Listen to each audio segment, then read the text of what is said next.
Hi, everybody, and welcome to the first episode of Bridgeport Public Library's new podcast channel, Bridgeport Unmasked. Join us for true crime, local history, and all things Bridgeport, Connecticut. We are recording from the BPL Podcast Studio at Bridgeport Library's Beardsley Branch Library on East Main Street. I'm Bridgeport librarian Adam Cleary, and I'm joined here today with my fellow Bridgeport Library associate, Andre O'Connor. Andre, thank you so much for coming around today.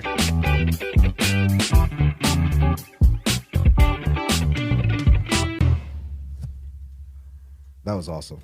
That was amazing. I love the sound effects that came. No. The way your intro was awesome. Oh, thank you very much. I appreciate that. Perfect intro. I'm loving it. Hi, everybody. Welcome to today's podcast. It's going to be a great show. It certainly is. And before we start talking about the grisly murder of a certain someone that if you're a Bridgeport resident, you probably know about, let's do some shameless plugging. I hear you have a computer class going on, twice weekly computer class. Oh, yeah. You know, it's a wonderful thing. If you want to learn how to use technology, if you want to learn how to use computers, make sure you find yourself at a Bridgeport Public Library branch. We actually are all teaching computer classes. For the main branch downtown, we are teaching Wednesdays and Thursdays at 6 o'clock, so show up if you want to learn. Also, did you hear? There's a digital navigator in town. Oh, is there now? Yes. Would you identify said digital navigator? I'm not sure if I should, but I think I am one myself. So, ladies and gentlemen, if you have no technology skills, if you want to learn how to use your iPhone, how to use your computer, how to even just navigate the digital space, come to the Bridgeport Public Library and ask about a digital navigator. We are there to help you. That's right. No amount of technology skills too small to show up or too big. You've had a few. I think you've had a few like even coding things in the past or higher end stuff. A few people wanted to build some computers. We do not have the resources to do so, but we can show you how to do it, and you can go home and take care of it on your end.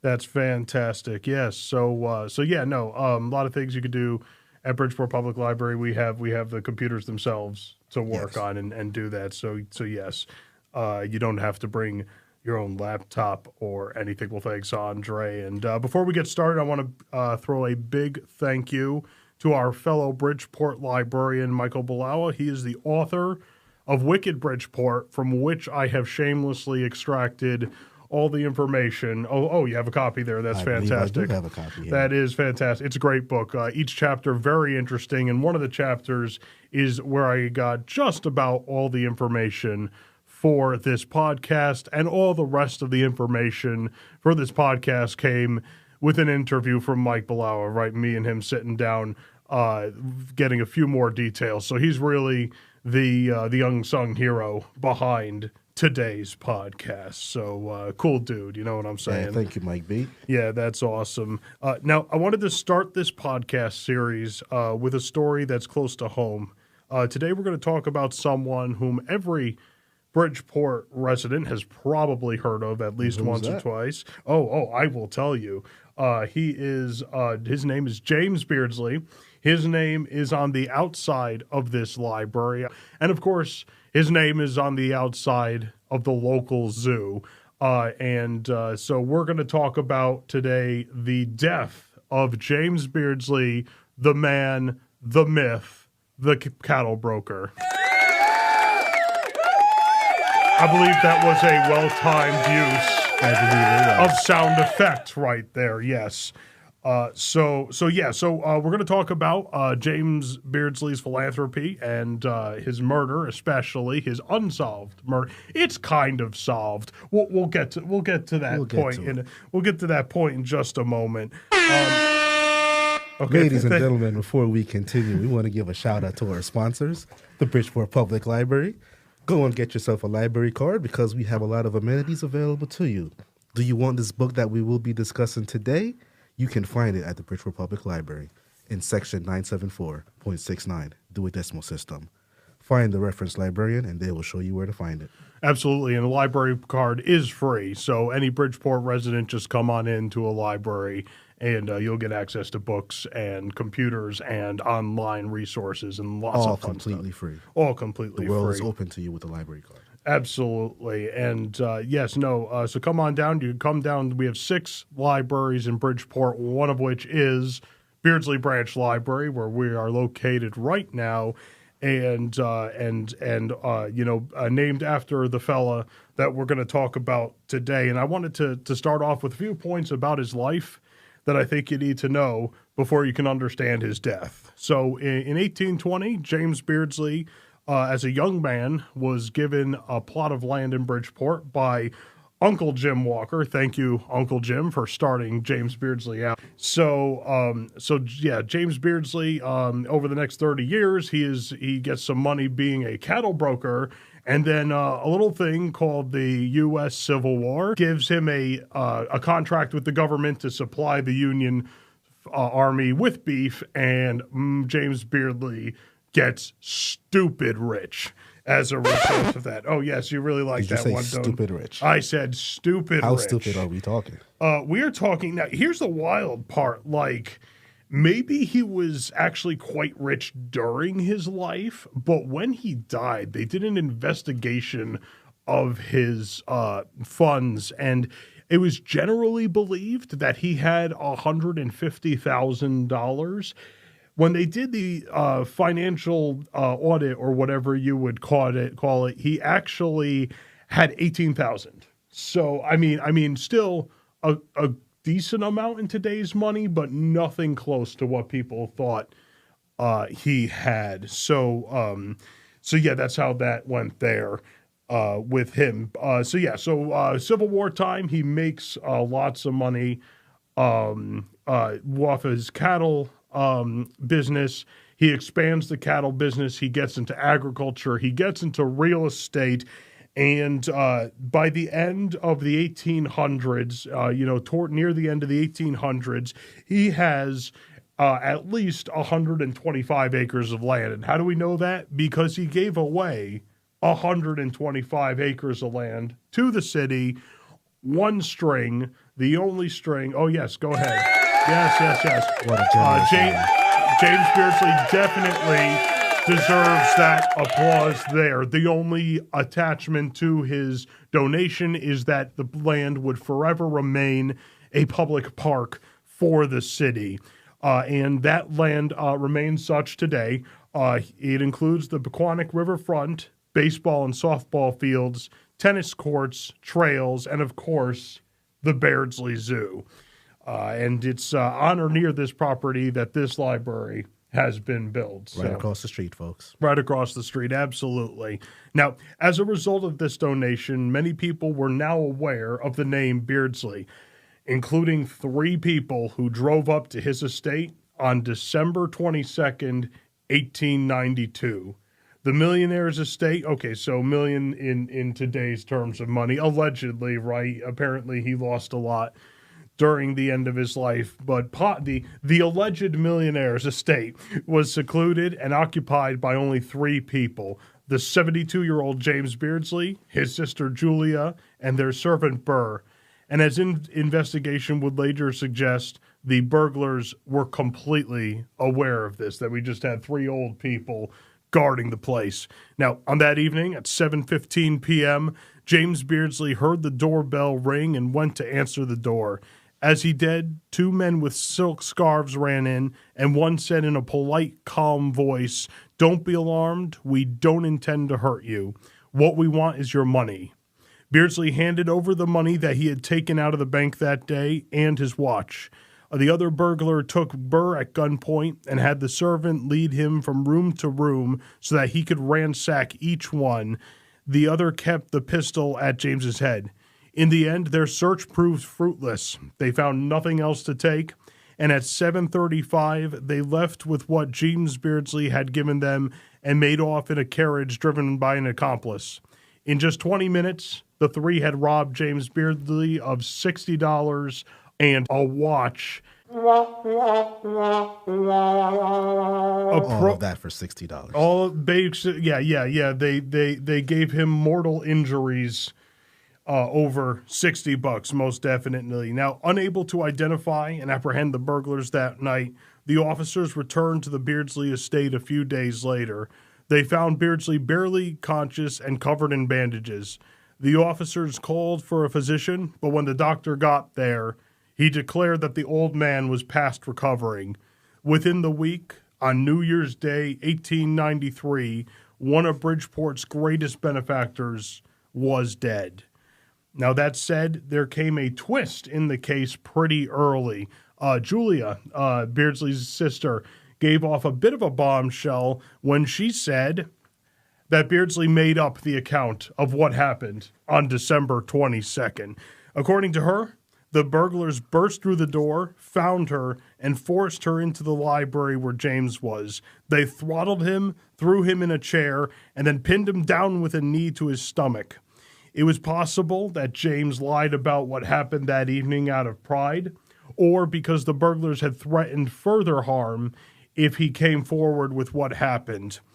But then, so the police basically now have two accounts going on of what happened that night, and they probably thought it was a combination of the two, and seeing at how violent these burglars were and could be, they were very much looking for to charge these guys with burglary.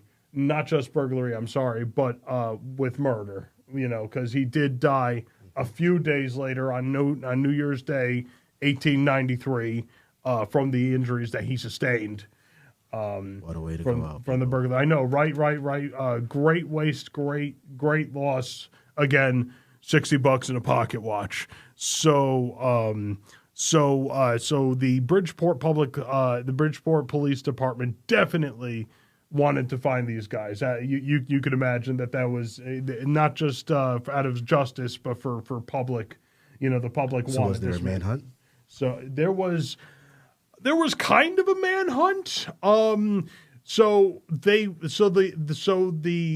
police went to that night. They went to a local place where carriages, a livery service where carriages are rented, and lo and behold, the livery service was like, yeah, we had 3 people come to us and rent a carriage tonight. 3 people I did not recognize and who were probably out-of-towners. And the police found these 3 people. And they were not their people. They were just coincidentally hired a carriage the night that the robbery took place and weren't the guys. And that, as far as hard, concrete investigation, was as far as the Bridgeport police actually got to hard evidence about this case, which, again, technically remains a cold case. As we'll see real soon, we know what happened to these people, who these people were, but technically could not be upheld in a court of law. So that's your manhunt for you. The investigation, other than that one lead, which turned out to be nothing, the 3 folks were shown to Beardsley and Burr and Julia, and they were like, no, these were definitely not the people who just invaded the house. Other than that, the police department had nothing else to go on. And the Bridgeport Standard, which is the predecessor of the Connecticut Post today, it's gone through a number of name changes in its time, stated, "It will be pure luck should any of those responsible for Beardsley's death ever be brought to justice." And we were about to get a huge dose of luck. And yeah, I think that qualifies for something on the soundboard there. Okay, very nice, very nice. We'll go with that. We'll play around. It says it's a record scratch noise. That's more kind of like a cartoon fart, in my opinion. But okay, cool. So now, as it were, the investigators of Beardsley murder did have something of a follow-up lead. So 14 months to the day after Beardsley passed away from his injuries from the burglary, a officer was walking the beat and on State Street and Park Avenue, and he's passed by the Wheeler Manor, and he saw candle lights in the basement of the Wheeler Manor.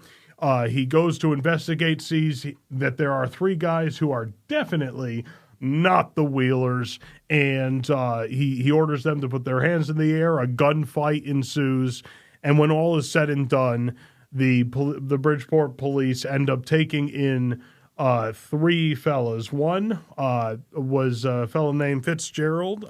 Do I have his first name here somewhere? Edward J. Fitzgerald, and he was a former constable who turned into a criminal, and he died from his injuries in the gunfight. He got a bullet to the spine. They took it out, but there was no saving him at that point. The other 2 folks that they rounded in were Mahoney and Big Tom Kinsella, which is a huge deal. Awesome names, by the way. Yeah, I mean, criminals, but awesome names. Oh yeah, no, absolutely. Incidentally, Big Tom was not large. He carried himself with a decorum and a manner that made him appear impressive to people around him. He was big in that sense, rather than being 6'2" or something like that. But yeah, no, Big Tom, deserves his own episode. I'll just throw out there now that basically he was a criminal from the word go. He was in juvenile detention as a young man. He got into all sorts of trouble. Then life handed him a real deal. He lost like 12 relatives, including 4 of his kids, in a 10-year period. And at that point, he was, something cracked in him. And he was like, I'm done. And he actually formed the Masked Burglars, which was a gang that was hitting up various houses, including the Wheeler Manor. So congratulations, Bridgeport Police Department. You not only caught 2 guys who were invading a house, they happened to both be leaders of a gang that was hitting houses up throughout Long Island, Massachusetts. Congratulations to you guys. Shout out to Bridgeport PD. Absolutely. Shout out to Bridgeport PD, past and present.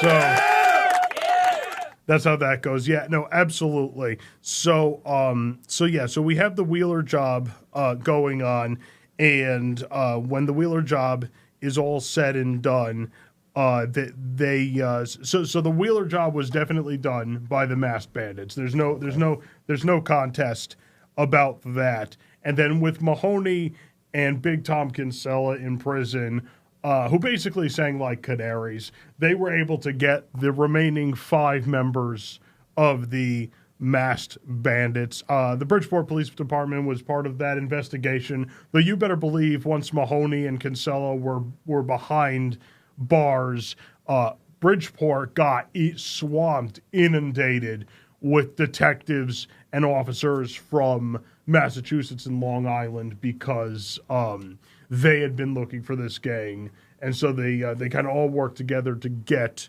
the remaining 5 masked burglars, including one Christopher Madden and Michael Sherlock. And I have to say something about Christopher Madden.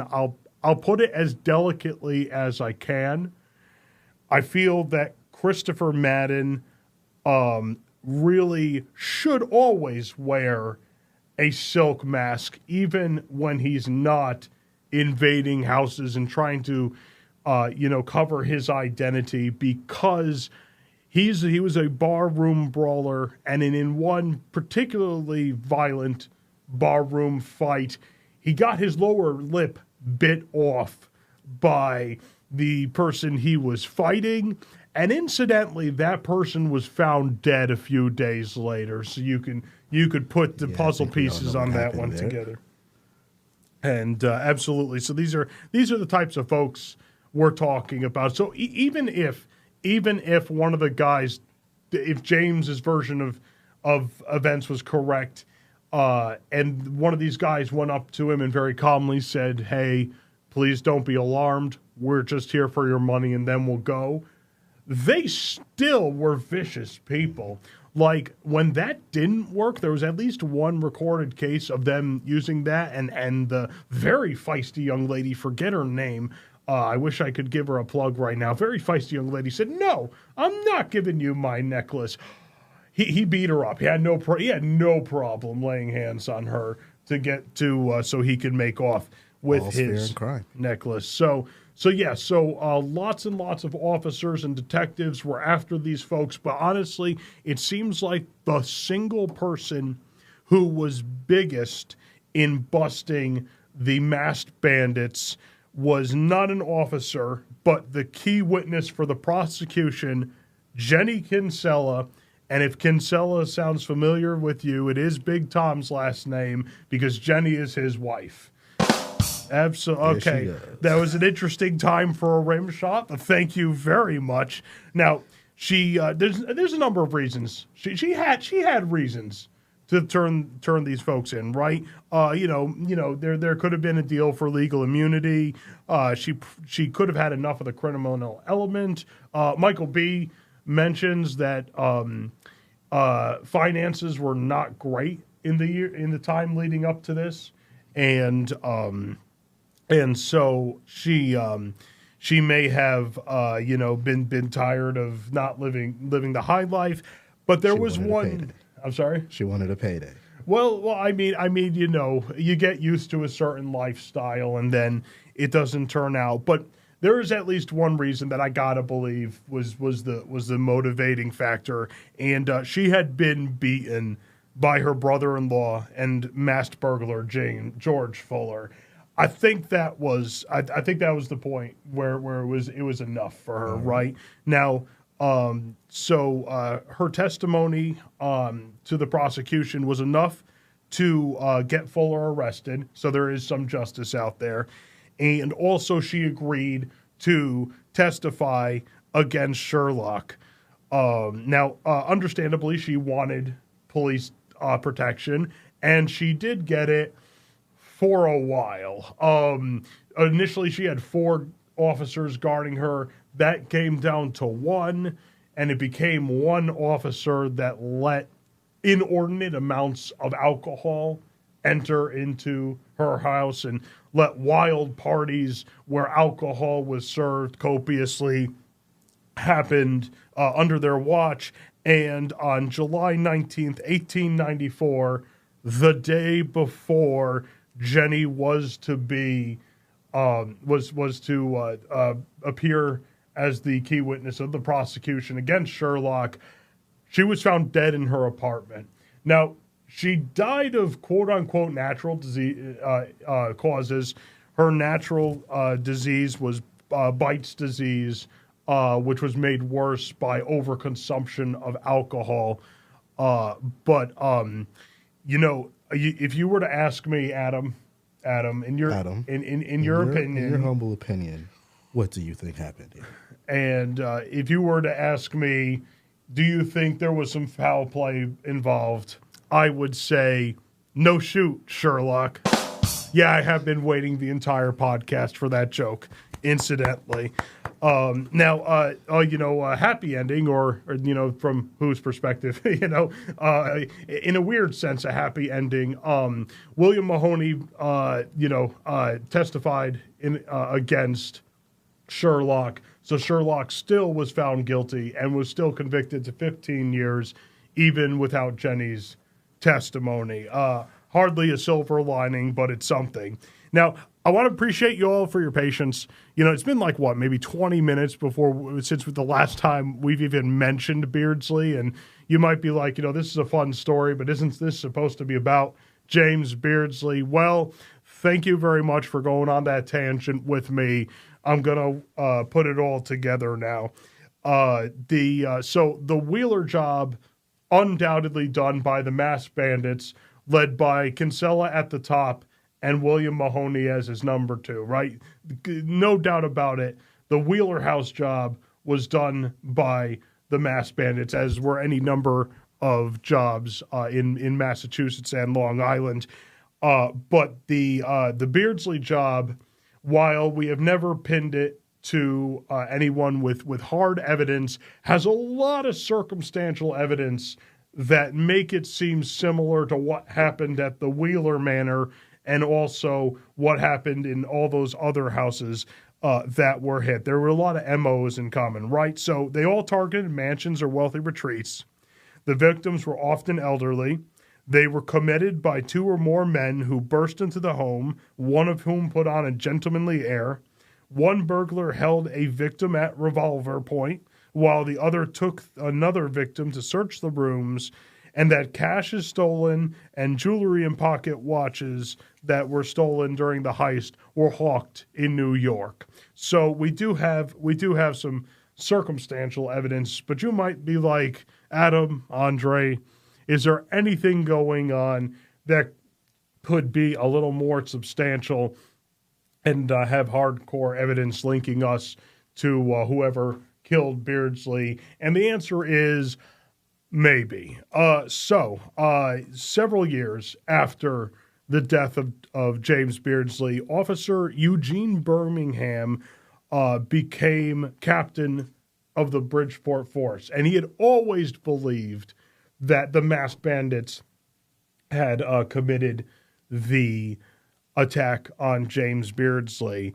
And it just so happens that very early, one of the first things that happens under the leadership of Captain Birmingham is that a confession is found just lying around in the basement of the Bridgeport Police Department or other government place. Basically, this confession is very conveniently found and was made by an anonymous person, right? So yeah, go ahead, push something. Yeah, absolutely. It was just miraculously found. They just found this confession by an anonymous person who could have been Big Tom or Mahoney. And so if you are okay with this very convenient anonymous confession, then you have solid evidence for two possible people, because the confession places Mahoney and Big Tom as being the ones who barged into the Beardsley house, which means it was one of them that roughed up Beardsley and led to his death, ultimately murdered him. So, wow. Yes, yeah, it is. Bridgeport's history. Bridgeport's fantastic history. Now, the question is, it's been over 100 years, but is it possible that we can find out who did this for certain, and really pin it down on one of the two fellas? And this is one of the beauties of Michael Balawa's writing skills. The last paragraph of this chapter is amazing. He essentially states, well, maybe someday, someone will be looking through archives of other police documents from the time, and they will find another confession, and hopefully this one will be more specific and less anonymous. So I just love that way of writing about that bit there. So cool. Andre, anything else you wanted to plug? Maybe. What I want to say is this should definitely be a screenplay. I think we should look to developing this into a movie or a mini film of Bridgeport's history. Oh, absolutely. I'm thinking a Netflix series. Yeah, nice little biopic. With this series, we'll keep Bridgeport Unmasked as the name of the series, and then each episode, just the video version of how we're having just way too much fun here talking about wild and insane stuff in Bridgeport. Now, granted, people, as gruesome as this was, it did provide us with the Bridgeport Beardsley Zoo, Beardsley Park, and this namely Bridgeport branch. So, sorry for your death, Beardsley. Well, thank you for your gifts. Yes, thank you very much for the gifts. You'll always be remembered, especially by folks who go to Beardsley Zoo. Andre, would you plug Beardsley Zoo and also our favorite animal at the zoo? Now, ladies and gentlemen, be prepared. Make sure you're seated. If you're not seated, find a seat now, because the Beardsley Zoo, a wonderful place, but when you go there, ask them about our dearest friend, the Hellbender. Yeah, no, absolutely. Yes, there is an animal there called a Hellbender. The Hellbender. The Hellbender. It's awesome. He's gruesome. He's 8 foot tall. This thing has fangs, claws, wings. I mean, it is a monster of a creature. Adam. Absolutely. Now, all those are a complete lie. It's actually this ugly little salamander-looking creature. like a really big salamander. Unimpressive, but it has the greatest possible name that you could ever give to an animal. Especially one that does not look like a Hellbender. No, absolutely not. But I mean. Obviously the zoologist who discovered this animal was like, I'm feeling feisty today. So yeah, definitely next time you are in the Beardsley Zoo area, go in and check out the Hellbenders. And if you are a Bridgeport resident, some number of people from your family can go for free. Yes, it's free for one adult and up to 4 kids, if I'm not mistaken. But you can go and check. If you want to, though, you can come to the Bridgeport Public Library, and you can also rent a zoo pass. I'm hoping we still have those that we're offering, and you're able to take 2 adults or 1 adult and up to 6 kids. And I believe if you get the pass by coming to the library, great point there. You don't have to. It doesn't have to be a Saturday. Yes, you can use that pass any day of the week that they're open. So yeah, that's great. You wanna bounce out? You got anything else to say there? Oh, nothing else to say except, guys, thank you all for listening to episode 1 of Bridgeport Unmasked. Yeah, and thank you, Andre, for being here. It was awesome chatting with you. We'll be back with another episode in the middle of March. So beware the Ides of March, because we're coming with another Beardsley, a Bridgeport Unmasked. We're coming better, we're coming stronger, we're coming faster. Absolutely. We'll see you next time. Thank you.